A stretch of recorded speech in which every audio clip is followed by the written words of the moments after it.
worst coach in NBA history. 4 playoff wins compared to 3 regular season wins. They take out Kawhi. All the talk was, oh, this Clippers team with Kawhi, they're going to make a run. Not so fast with a coach that basically is non-existent. Jokic has been coaching them. So, your thought on coach's impact, that all factors into being non-existent. And Golden State takes out the number 2 team, Houston Rockets. It's like, is that good or bad for the league? Because Houston played hard all year long. They earned that number 2 spot. And at the end of the day, it didn't even really matter. My feeling on the NBA coach and his importance, so this kind of backs me up again on this one. I was told that Eric Spoelstra was the greatest coach ever. They lost by 80 in that game the other night. So you could have 80. They were down by They 50. They lost by 50. The question about Golden State, it's interesting.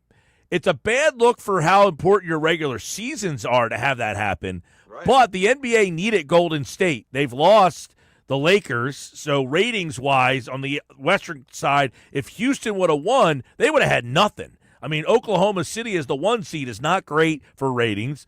Minnesota, not great for ratings. Denver, not great for ratings. And who's the other team? Houston. If Houston would have advanced, not great for ratings. So they needed Golden State to get there. But you're right, it's not a good thing that – because on the Western side – all the favorites moved on except for Golden State. On the Eastern side, though, I think all the favorites moved on. In the East, we have Cleveland and Indy. And by the way, I think the Pacers win that series. I had the Pacers before that game 1 win, for whatever that's worth. And then a great series, Knicks-Boston. I mean, that's the classic old-school New York versus Boston series. I think Boston takes care of them in 5 or 6, but still going to draw a decent amount of ratings while they go head-to-head.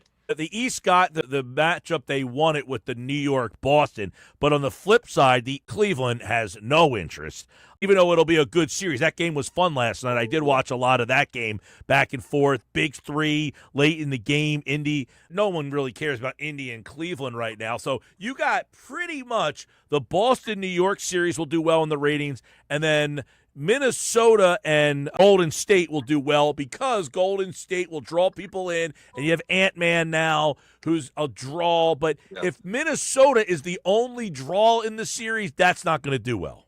No, it helps that they're going up against Golden State. And I think Denver OKC is going to draw too now that Denver won. I mean, even if that won, you have Kawhi, you have James Harden, you have superstar punch there. But you have Jokic going up against SGA, and that's been the debate of MVP this year. So I think that's going to be a good clash that draws some good TV ratings, hopefully.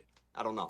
I mean, Oklahoma City's tough because they were the 1 seed last year. They got knocked out. Now they're back.